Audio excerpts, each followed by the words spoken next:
আচ্ছা, আজকে আমরা শুরু করছি বায়াস থিওরেম। এটাকে বেস থিওরেমও বলা হয়। তো তার আগে তোমাদেরকে যেটা জানতে হবে সেটা হচ্ছে টোটাল প্রবাবিলিটি। ওকে, টোটাল প্রবাবিলিটিটা কি দেখো, যদি এরকম E1 E2 EN সাপোজ এনখানা pairwise mutual exclusive event আছে। তোমরা জানো pairwise mutual exclusive event মানে হচ্ছে তাদের ইন্টারসেকশনটা অবশ্যই 0 হবে। ওকে, আর এই ইভেন্টগুলো এমন যে এরা অবশ্যই সার্টেনলি অকার্স, মানে হচ্ছে এদের প্রবাবিলিটি অবশ্যই গ্রেটার দেন 0 হবে। এমন নয় যে এদের প্রবাবিলিটি 0 হয়ে গেছে। ওকে, কোনো E1 E2 EN সবগুলোই গ্রেটার দেন 0 হবে। দেন আরও একটা কন্ডিশন কি, এদের সামেশনটা হচ্ছে সার্টেন টোটাল ইউনিভার্স ইভেন্টের সঙ্গে সেম। তাহলে টোটাল প্রবাবিলিটিটা কি, টোটাল প্রবাবিলিটি হচ্ছে PA। যদি যদি একটা ইভেন্ট হয় তাহলে তার টোটাল প্রবাবিলিটিটা এভাবে ডিফাইন করা হয়, probability of E1 into probability of A/E1। এটা বলতে কি বোঝায়, প্রবাবিলিটি অফ E1 মানে E1 এর প্রবাবিলিটি ইন্টু এইটা হচ্ছে কন্ডিশনাল প্রবাবিলিটি। তোমরা অলরেডি জানো যে এরকম এটাকে কন্ডিশনাল প্রবাবিলিটি বলা হয়। তাহলে এখানে কন্ডিশনাল প্রবাবিলিটিটা কি, ইভেন্টটা হবে তার condition when E1 already occurred. Okay, similarly plus probability of E2 into probability of A/E2. That means E2 event already occurred, then the probability of A into probability of E2. এই total সাম, এই সামটাকে বলা হয় total probability. ওকে, এখন আসছে দেখো bias থিওরেমে। Bias থিওরেমটা কি, bias থিওরেমটা ডেফিনেশনটা তোমরা একটু দেখে নেবে। ডেফিনেশনটা তোমাদের বায়াস থিওরেমের ডেফিনেশনটা আসে। আচ্ছা, ডেফিনেশনটা, if E1 E2 EN be a given set of n pairwise mutually exclusive event, যেটা তোমার টোটাল প্রবাবিলিটিতে ছিল, এটা set of mutually exclusive event, তার মানে হচ্ছে যে কোনো দুটো ইভেন্টের ইন্টারসেকশন করলে তোমরা অবশ্যই 0 পাবে। আর এটা হচ্ছে certainly event, that means P of EI not equal to 0। Then for any arbitrary event A which is subset of, এই কোনো একটা আরবিটারি ইভেন্ট এর জন্য যেটা হচ্ছে এই সার্টেন ইভেন্টের সাবসেট, তাহলে তার জন্য probability of EI/A is equal to, এটা হচ্ছে theorem, that means probability of EI into probability of A/EI by এখানে টোটাল যে প্রবাবিলিটিটা পাওয়া যাবে সেই টোটাল প্রবাবিলিটি। ওকে, তাহলে দেখো এখানে EI/A, দ্যাট মিনস EI ইভেন্টটা হবে যখন A ইভেন্ট অলরেডি অকার্ড, সেই প্রবাবিলিটিটা হচ্ছে এই বায়াস থিওরেম হিসেবে তোমরা পেয়ে যাবে। ঠিক আছে, এখন আচ্ছা, EI ইভেন্টটা কিন্তু এই I এর ভ্যালু 1 থেকে n অবধি যে কোনো হতে পারে, আইদার E1 বা E2 E3 EN, যে কোনো 1 থেকে n অবধি যে কোনো ভ্যালু তোমাদের হতে পারে।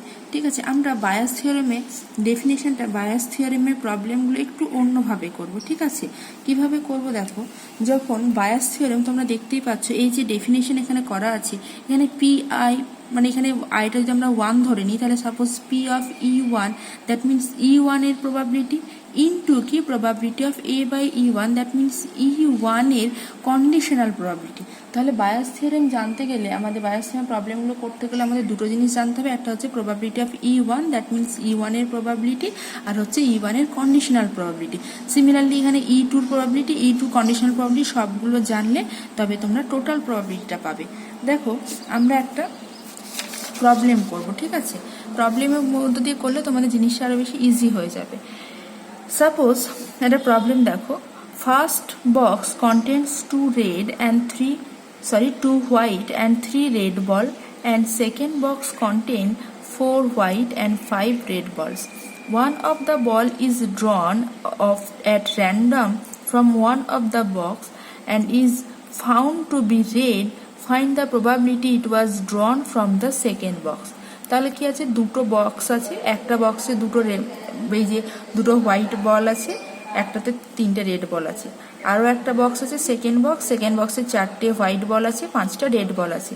ওকে, সেই বক্স দুটো থেকে একটা বল আমি ড্র করব। বলটা ড্র করলাম, ড্র করার পর হচ্ছে বলটা রেড বল হবে, কিন্তু রেড বলটা সেটা সেকেন্ড বক্স থেকে ড্র হয়েছে, তার প্রবাবিলিটি কত সেটা ফাইন্ড করতে হবে। ওকে, তাহলে তোমাদের সিমিলারলি দুটো জিনিস দরকার। আগে বক্সের প্রবাবিলিটি, আমরা প্রবলেমটা একটু অন্যভাবে করব। দেখো কিভাবে করা হচ্ছে, এখানে দুটো বক্স নেওয়া হয়েছে, ফার্স্ট বক্স সেকেন্ড বক্স। প্রবলেমটা বুঝতে পেরেছো? তোমাদের ফাইন্ড করতে হবে probability it was drawn from second box. Okay, তাহলে দুটো বক্স আছে, ফার্স্ট বক্স, সেকেন্ড বক্স। আমরা ফার্স্ট বক্সটাকে এ নাম দিচ্ছি, সেকেন্ড বক্সটাকে বি নাম দিচ্ছি। ফার্স্ট বক্সে কি আছে? দুটো হোয়াইট বল আছে, তিনটে রেড বল আছে, so 2 white ball 3 red ball. Similarly second বক্সে আছে কত? 4 হোয়াইট বল 5 রেড বল। এখন আমরা আগে জেনেছিলাম, আমরা পরে আসছি যে কি আমাদেরকে ফাইন্ড করতে হবে। তার আগে আমরা জাস্ট দেখে নিতে চাইছি যে ফার্স্ট বক্সকে এ নাম দিয়েছি। ফার্স্ট বক্সের আসার প্রবাবিলিটি কত? এখানে দুটোই বক্স আছে। ওকে, এই দুটো বক্সের মধ্যে থেকে যে কোনো একটা বক্স আসবে, তার প্রবাবিলিটি কত? সাপোজ এ বক্সটা আসবে, তার প্রবাবিলিটি কত? 1/2, বিকজ এ বক্স একটাই আছে আর দুটো টোটাল বক্স আছে দুটো, সো 1/2। সিমিলারলি সেকেন্ড বক্স আসবে, তার প্রবাবিলিটি কত? দেখো দুটোই যেহেতু বক্স আছে, সো টোটাল ইভেন 2। এখান থেকে আমি সেকেন্ড বক্সকে ড্র করব, তাই সেকেন্ড বক্সে আসার প্রবাবিলিটি হচ্ছে 1, সো 1/2। ওকে, সিমিলারলি আরও একটা জিনিস আমাদের দরকার ছিল, কন্ডিশনাল প্রবাবিলিটি। কাকে ড্র করছি? আমরা রেড বলকে ড্র করছি। গিভেন প্রবলেমে আমাদের কাকে চেয়েছে? রেড বল চেয়েছে, তাই। সো প্রথম যে বক্স ছিল সেই বক্স থেকে আমি রেড বলকে ড্র করব, তার প্রবাবিলিটি ফাইন্ড করব। তাহলে প্রবাবিলিটি অফ রেড বলকে ড্র করছি কোন বক্স থেকে? বক্স এ থেকে। তার প্রবাবিলিটি কত? দেখো বক্স এ তে কতগুলো টোটাল বল ছিল? 3 and +2, সো টোটাল 5 বল ছিল। তার মধ্যে রেড বল কতগুলো আছে? 3টে। সো ফার্স্ট বক্স থেকে রেড বলকে ড্র করার প্রবাবিলিটি হচ্ছে 3/5। ওকে, সিমিলারলি সেকেন্ড বক্স থেকে রেড বলকে ড্র করার প্রবাবিলিটি, সেকেন্ড বক্সে কতগুলো আছে? সেকেন্ড বক্স হচ্ছে তোমার টোটাল 9খানা বল আছে, তার মধ্যে রেড বল আছে 5টা। তাহলে টোটাল 9খানা বলের মধ্যে 5খানা রেড বল তুলবো, তার প্রবাবিলিটি কত? 5/9। ওকে, এখন আমাদের কি জানতে চেয়েছে কোশ্চেনে জানতে চেয়েছে find the probability it was drawn from second box. কে? এই যে রেড বলটা তোলা হয়েছিল, সেই রেড বলটা যে সেকেন্ড বক্স থেকে ড্র করতে হবে, তার প্রবাবিলিটি। তোমরা এখানে দুটো জিনিস গুলিয়ে ফেলবে, যে তোমাদের যে প্রবাবিলিটিটা ফাইন্ড করতে দিয়েছে সেটা প্রবাবিলিটি r/b হবে অর b/r হবে। দেখো r/b মানে বোঝাচ্ছে যে রেড বলকে ড্র করেছি কোথা থেকে? সেকেন্ড বক্স থেকে, তাই তো। And probability of b/r, that means এই বক্সটা তে রেড বল আছে, তার প্রবাবিলিটি। ওকে, দেন এই জিনিসটা দেখো তোমাদের অলরেডি জানা আছে যে প্রবাবিলিটি অফ r/b, তাই না? এই যে r/b, তাহলে এটা কিন্তু তোমাদের হতে পারে না, হবে কোনটা? তার অপোজিটটা, দ্যাট মিনস b/r। তাহলে b/r এটাকে আমরা ফর্মুলা লিখবো। ফর্মুলাটা কি? প্রবাবিলিটি অফ বি, যে তোমার বক্স বি থেকে চেয়েছে, সেকেন্ড বক্স থেকে চেয়েছে, সো আমার ইভেন্ট ফেভারেবল কেসেসে ইভেন্টটা হচ্ছে probability of B into probability of r/b by probability of A into probability of r/a। এটা হচ্ছে total probability, plus probability of B plus probability of r/b, এটা হচ্ছে টোটাল প্রবাবিলিটি। ঠিক আছে, তাহলে প্রবাবিলিটি অফ বিটা কত? হাফ। প্রবাবিলিটি অফ r/b কত? 5/9। এখানে যা সমস্ত ভ্যালুগুলো তোমাদের জানা আছে, ক্যালকুলেট করলে তোমরা পেয়ে যাবে 25/52। এটা হচ্ছে সেকেন্ড বক্স থেকে যে রেড বলটা এসেছে তার প্রবাবিলিটি। ঠিক আছে, সিমিলারলি দেখো আরও একটা প্রবলেম আছে। Man is known to speak truth 3 out of 4 Times. মানে একটা লোক, সে কথা 4টে ওয়ার্ড বললে তার মধ্যে 3টে সত্যি হবে। ঠিক আছে, তাহলে তার সত্যি বলার প্রবাবিলিটি কত? 3/4। মিথ্যে বলার প্রবাবিলিটি কত? 1 - 3/4, দ্যাট মিনস 1/4। ঠিক আছে, he says on a throw it is a 6। মানে একটা ডাই থ্রো করা হয়েছে, সে বলছে যে না, এই ডাইটা যে এবার হচ্ছে এটা 6 পড়বে। ঠিক আছে, what is the probability is actually 6? আচ্ছা, আমাদেরকে ফাইন্ড করতে হবে যেটা, সেটা হচ্ছে যে ও একটা ডাইকে থ্রো করা হবে, সেই ডায়ে যে 6 আসবে, ও বলবে যে এটা 6 আসছে। ঠিক আছে, ডাইটা থ্রো করার আগে বলবে যে না এবার 6 হবে, কিন্তু সেটা 6 নাও হতে পারে সার্টেনলি। ওটা যে না একদম 6, ওটা 6 বাদ দিয়ে বাকি অন্য কিছুই হতে পারে। ঠিক আছে, তাহলে ও যেটা বলছে যে 6 আসবে, সেটা যে না 6ই হবে, তার প্রবাবিলিটি আমাদেরকে ফাইন্ড করতে হবে। ঠিক আছে, তাহলে আমরা কি জানি যে ওর সত্যি বলার প্রবাবিলিটিটা কত। আমরা সাপোজ E1টাকে ধরে নিচ্ছি যে না, ওই যে অকার 6 আসবে তার অকারেন্স হচ্ছে 1। E1টা হচ্ছে যে যেটা বলা হয়েছিল ইট ইজ এ 6, মানে অকারেন্স অফ 6, এটা হচ্ছে 1/6। ওকে, E2টা হচ্ছে আদার দেন 6। আদার দেন 6 মানে টোটাল হচ্ছে তোমার 1 পড়ার প্রবাবিলিটি 1/6, 2 পড়ার প্রবাবিলিটি 1/6, সমস্ত ফেসগুলো পড়ার প্রবাবিলিটি 1/6, বিকজ ফেস একটা করেই আছে কিন্তু টোটাল প্রবাবিলিটি কত, 6টা আছে টোটাল ফেস, সেই জন্য 6 এইটা পড়ার প্রবাবিলিটি কত, 1/6। কিন্তু 6 বাদ দিয়ে বাকি কিছু যদি পড়ে তাহলে তার প্রবাবিলিটি কত, 5/6, বিকজ 6 ছাড়া বাকি 5খানা ফেস আছে, সেই 5খানা ফেসের মধ্যে কোনো একটা আসতে পারে, সেই জন্য 1/6, বা তোমরা এটাকে এভাবেই লিখতে পারো 1 - 1/6, সেটাও 5/6 হয়। ঠিক আছে, এখন ও সত্যি বলার প্রবাবিলিটিটা হচ্ছে 3/4। ওকে, এখানে সত্যিটা কি, যদি হচ্ছে তোমার 6 পড়ে তাহলেই সেটা হচ্ছে ওর সত্যি কথা হলো, আদারওয়াইজ কিন্তু মিথ্যে কথা হয়ে গেল। ঠিক আছে, তাহলে এখানে দেখো ইভেন্টটা কি, E1, ইভেন্টটা কি হচ্ছে A/E1, conditional প্রবাবিলিটিটাকে E1, that means 6 পড়বে তার প্রবাবিলিটি কত, 3/4। ওকে, তাহলে E2টা কত, 6 পড়বে না, তোমার 6 পড়বে না, সেটাই হচ্ছে মিথ্যে কথা। তাহলে এখানে মিথ্যে কথাটা কি, 1/4, আর এখানে মিথ্যে কথাটা কি ছিল যে না, যদি 6 না পড়ে তাহলে সেটাও মিথ্যে কথা হয়ে গেল। ওকে, তাহলে কন্ডিশনাল প্রবাবিলিটিটা কি লিখলাম, প্রবাবিলিটি অফ A/E2, ইভেন্টটা কি, ইভেন্টটা হচ্ছে 6 পড়বে না, 6 পড়বে না মানে E2 তার প্রবাবিলিটি কত, 1/4, এটাই কিন্তু ওর মিথ্যে কথা।